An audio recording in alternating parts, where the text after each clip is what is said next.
The weather is going to be foggy in the early morning tomorrow.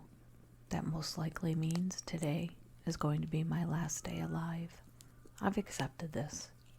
I quit my job so I could spend the time to type this all out. I wanted to leave a record of what happened to me, even though I doubt anyone is going to believe me. Even if one person does, I think I could rest easy. This all started years ago when I was around 10. We had recently moved to the area, and I came from a big city, so the change to a small town was hitting me hard. The neighborhood kids could notice and took me under their wing pretty quickly. Travis and Gail were practically siblings. We all lived a few houses down from each other, so they would collect me to play in the woods or in the parks located pretty close to where we lived. I didn't know the trails very well. I didn't want to risk getting lost, and my two friends were kind enough to make sure one was with me at all times when we were in the woods. A day came where we had been playing by a pond in the middle of the woods. We were getting hungry and agreed to go back to my place to wash up and get some snacks. While we were walking on the trail, an unusual fog started to roll in. It had been a hot day and the temperature hadn't dropped. The fog was unnatural and couldn't possibly be created by any normal reasons. But we all acted brave, as if the fog wasn't scaring us. In a few minutes, though, it was impossible to see the trail. The entire world had been covered in a white mist. I could still see the shape of Gail in front of me, but that was all. We should all hold hands so we don't get lost, I offered.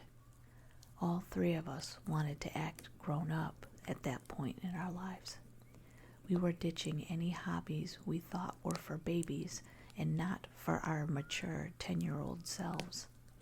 But in that dense fog, we acted like the children we were, and none of us argued taking each other's hand, forming a line. I took a hold of Gail's hand, and I felt Travis take mine. His hand was still cold and wet from playing in the pond and trying to catch fish with his bare hands. I wished he had dried off, but I wasn't complaining. Slowly, we started to move in a line. I could still see Gail's fuzzy form in front of me. I didn't know how she could still see the trail, but I trusted her. If she noticed we were going off the dirt trail and into the woods, I was positive we would either stop and wait the fog out or turn back. This was a time before cell phones, so we couldn't call for help. We remained silent during our walk, each taking tiny, scared steps and all breathing hard.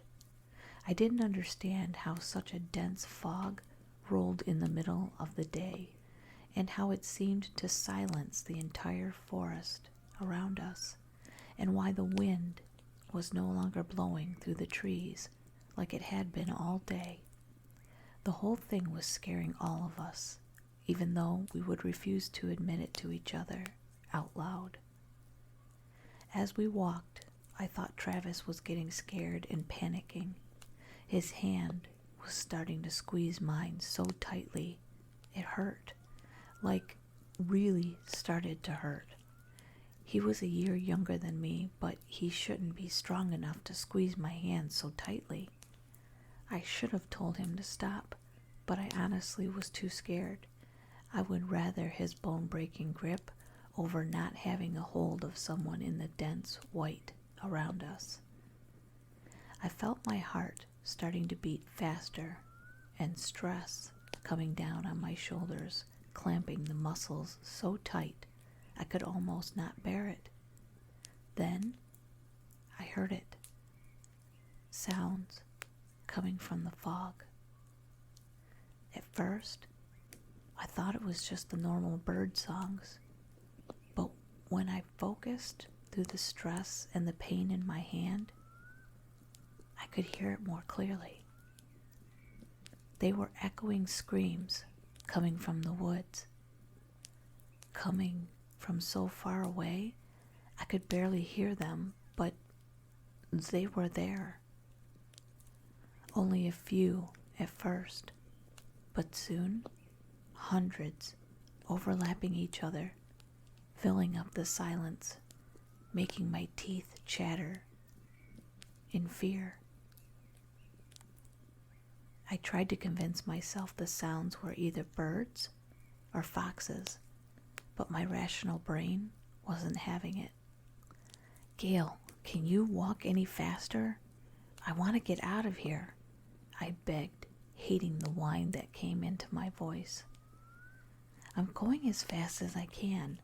I don't want us to get lost forever because of this fog. The voice that answered my request was Travis. His voice was coming from in front of me. I could see that I was holding Gail's hand, and now that I squinted in the mist, I could barely make out Gail reaching forward, holding Travis's hand. I froze in my tracks, causing Gail and Travis to stop as well. If Travis was in front of me along with Gail, then who was holding my other hand? I never should have stopped. If I just kept walking, we all would have made it out of the woods safe and sound. But I did stop walking.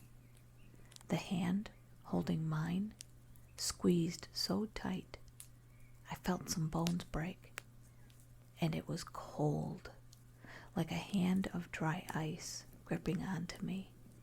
It was so cold, it felt like my skin was burning.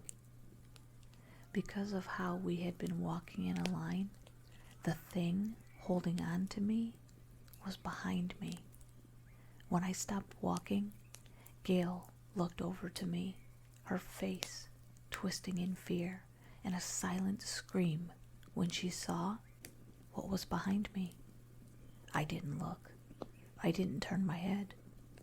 I only stared in horror as Gail let go of my hand and let out a loud scream that echoed through the fog, joining the ones in the distance, slowly getting louder and closer. She just didn't scream once. She screamed and kept screaming as if she couldn't stop. It only lasted a few seconds, but it felt like years had passed as she just kept screaming, and tears started to flow down her cheeks. Even in the mist, I could see that her hand was raised up and empty while she was screaming. Then from the fog, black hands darted out and took a hold of her. Hundreds from all directions wrapped her in their inky blackness and lifted her in the air before I could do anything, before I could save her. Travis had been stunned at Gail screaming and didn't react to seeing her be swallowed up and taken.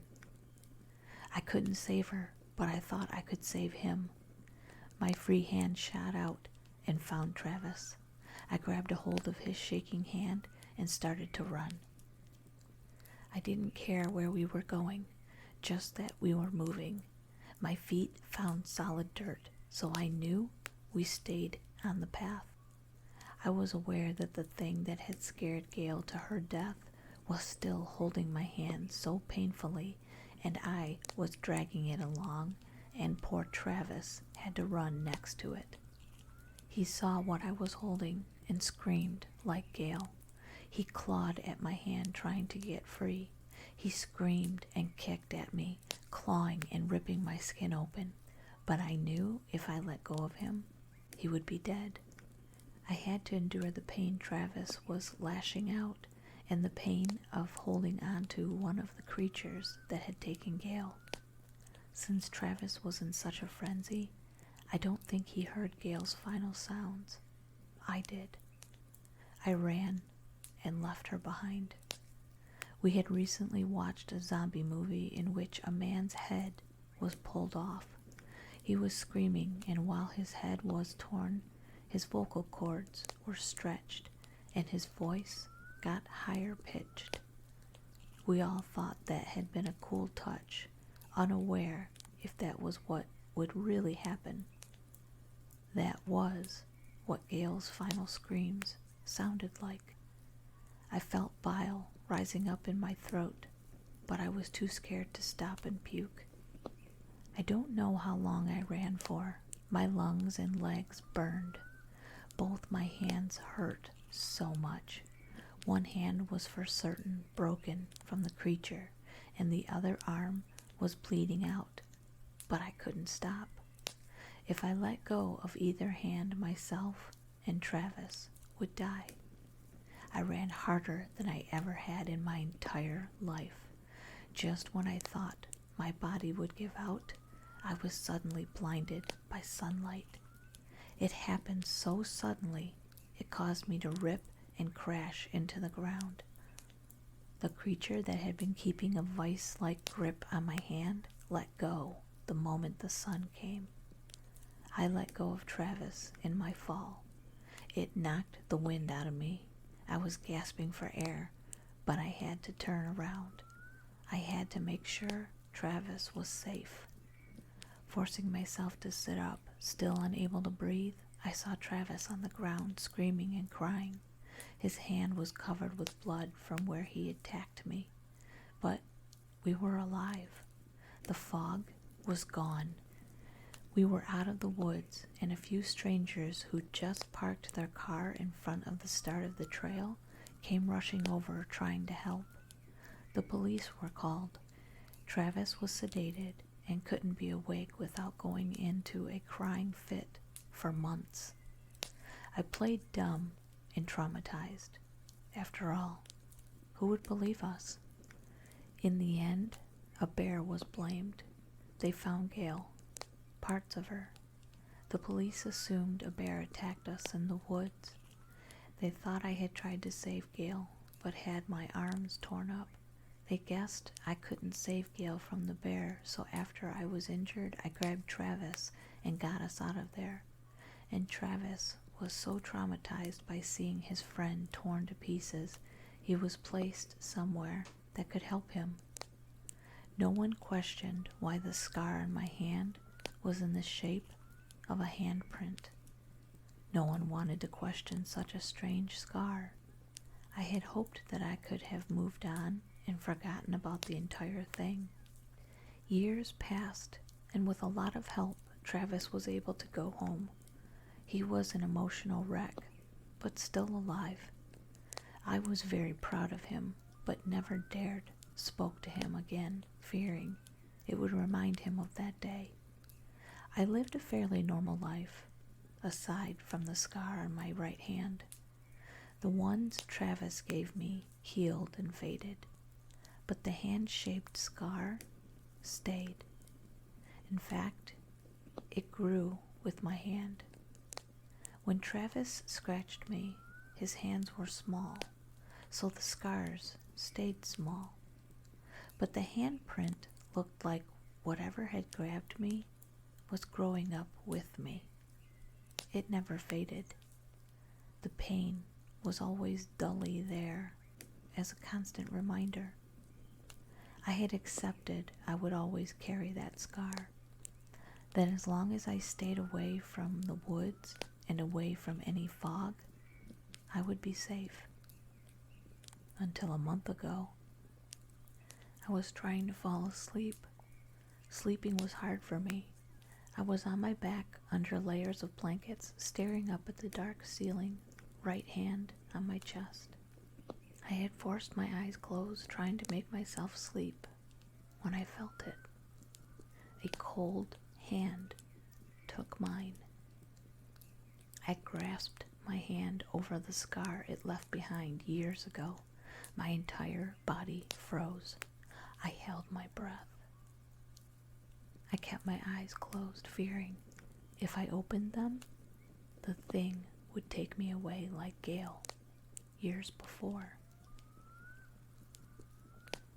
I was so scared, somehow even more scared than I had been when I was 10.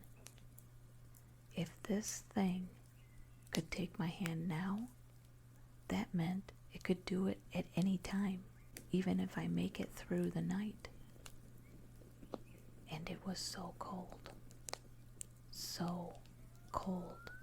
It felt like it was burning me where it touched. I don't know why I did what I did that night. Shaking from the fear and the cold, I raised my other arm, slowly and fully expecting to be killed by moving. I pressed my luck and ever so carefully placed it on top of the cold hand that was gripping mine. Somehow, I figured if I was holding the creature's hand with both of mine, then maybe it might warm it. I can't explain my logic in the moment. I was scared and so very cold. Somehow the cold became something I could bear. The creature's hand still held onto mine so tightly I knew some fingers had been broken. I kept my eyes shut, fearing if I opened them and saw what Gail had so many years ago, other hands would come and take me. I just had to get through the night, I kept telling myself. If I could just get through the night with my eyes closed and holding this vile monster's hand, that would be all right. When I heard the birds chirping outside, it gave me hope. The few hours of night felt like I had spent an entire lifetime stuck between life and death. I didn't dare open my eyes no matter how much I was tempted. I wanted to get up and race out of the room. I wanted to be so far away from the situation I had been forced into. Finally, I felt the cold hand leave mine. I still gave it a few minutes before opening my eyes and looking around my room. The bed beside me had a cold, wet imprint of a person. My hand wasn't as cold as it had been the first time that creature had taken a hold of it, but it was bruised and at least 2 of my fingers were broken. Without changing, I went to the hospital to get it treated. I lied to the doctors, saying I fell off my bike. They believed me, not asking why the bruise was hand-shaped and on top of a scar. They either couldn't see the scar or didn't care. When it was all said and done, I had 2 fingers and a splint. It hurt like hell, but wasn't as bad as I thought. Leaving the hospital, I wanted to take a walk and clear my mind. I already called into my job, so they weren't expecting me in until my fingers healed. At that point, I didn't know what I was going to do. I was scared to death of the creature who came back that night, but I started to think I was all right. If I didn't let go or open my eyes, I would be safe, right? Those seemed to be the rules. I had no idea how long I would be haunted by the creature. Maybe for my entire life, and I was in fact not at all right with that idea. That day, I was just wandering aimlessly when I felt it. Another cold hand take mine. I panicked, shutting my eyes, but something felt off. It was too small. It was so cold it hurt where it touched my skin, but it wasn't gripping my hand in a vice grip. This hand did not belong to the creature that had scarred me. I knew that there was a chance of hundreds of these creatures hiding in the fog and shadows, but I never expected a second one interacting with me other than if I broke the rules and they came to take my life. I stood in front of a closed store, eyes shut, trying to think of what to do, when I felt the hand start tugging, trying to get me to walk forward. Judging by the size of the fingers wrapped around mine, it was a child's hand. I couldn't risk walking the streets with my eyes closed. I would get hit by a car fairly fast. I took a huge risk and opened my eyes. I kept them upwards, but I could still see where I was going. Out of the very edge of my vision, I could see a dark shape, an inky blackness about as tall as my waist. The creature hadn't noticed me opening my eyes. I mentally changed the rules. As long as I didn't look directly at them, I would be fine. Then I quickly questioned that line of thought. If there were different creatures, did they have different preferences? Could I look at one and not get ripped apart? Did it all depend on which one had approached me? I had to think of that later. The creature at my side was getting impatient, so we walked. When I walked by people on the street, they didn't give me any double takes or even seem to care about the strange creature walking beside me. Either they couldn't see it, or I was having a mental break. That was very possible, but I put that mental note off into the back of my brain to consider once I got rid of this monster. I let it guide me around the city, being very careful not to get a good look at it. It was short, so it was a bit easy to keep it out of my line of sight. After hours of what felt like aimless walking, we stopped at an abandoned-looking factory in the middle of nowhere. We had to go through a hole in a wire fence to get to it. The old bricks were stained from years of rain and weather. Most windows had been broken. Kids had used the area for a hangout to drink and spray paint any available surface. There were warning signs about trespassing, but I doubted the building had an owner that cared about enforcing it. When I stopped in front of the rundown building, I felt 2 taps on my back from small fingers.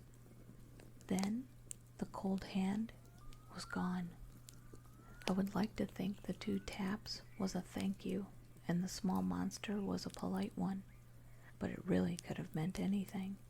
I was just forcing myself to think of the most pleasant idea to chase away the fear that made my knees shake the entire way back home. Collapsing in bed the moment I got home, I expected to be visited by another creature. That night, none showed, but I also didn't get any sleep either. The hands started to appear to me a month ago. I think by my count, I've had at least 30 come to me dragging me to locations. Some short walks, some very long.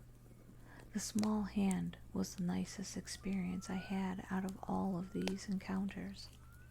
And I quickly found out these creatures were using me. That abandoned building burned down the day after I brought the creature to it. Inside had been 3 homeless men when the fire started. One lived for a few days after getting out before the fire consumed everything. He claimed that something had tried to hold him down, some hands trying to keep him in the flames. I admit it took me about 2 weeks before I started to make the sickening connections.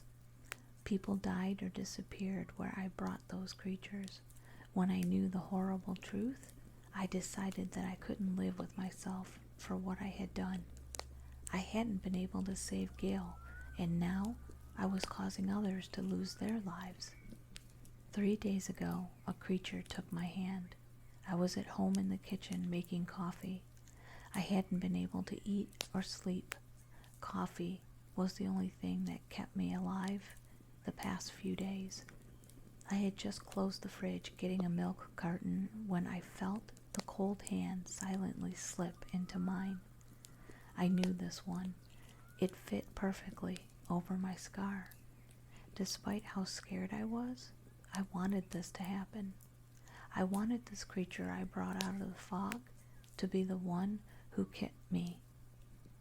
I had made up my mind, but it was still so hard to force myself to turn my head towards where I thought the creature was. I wanted to see it. I had to see it. It still took everything I had to just turn my head. Something happened I didn't expect. The creature let go. Before I could see it, it left. I stood, stunned and frozen, alone in my kitchen. I started to look around the room, even though my hand was now empty. I honestly don't know if it was my pure luck that the thing decided it was going to leave, or I did something that scared it away. Maybe it was angry I took my death literally into my own hands, that it wanted to decide when I died and not the other way around. Then I noticed something else strange. I stared down at my hand and found the scar that creature had given me was also gone. That dark thing had really left me. You may be thinking this was a good thing. I somehow scared it away, but have you ever reached for something soft? Something like a stress ball or something you knew would be pleasant to pick up and hold? Either it being smooth in texture, or maybe just petting some sort of animal you love, or even holding a loved one's hand. That feeling of expectation of holding something, of having something in your hand, it's an empty feeling in a way. When the scar was gone, my hand was left with an empty feeling. An empty feeling of needing to pick up and hold something. The feeling you get just before you pick something up, but multiplied by an unmanageable amount. I was so desperate to have my hand holding something, holding that cold other's hand once more. I even considered cutting my own hand off, thinking it might cure my urge. It was the only time I cried over all of this. The thought of losing my hand and losing any chance of having my hand in someone else's made me sob in a way I never had. I didn't even cry like this when Gail died. Tomorrow is going to be foggy in the morning. I'm going to go out looking for that dark creature. I may not find the one I'm looking for in the fog, but I'm positive I'm going to find something. I know this means my death. I'm scared, of course, too scared to even sleep or eat. If I go through this, that's it. It's not getting a second chance. But my hand feels so empty and so very, very lonely.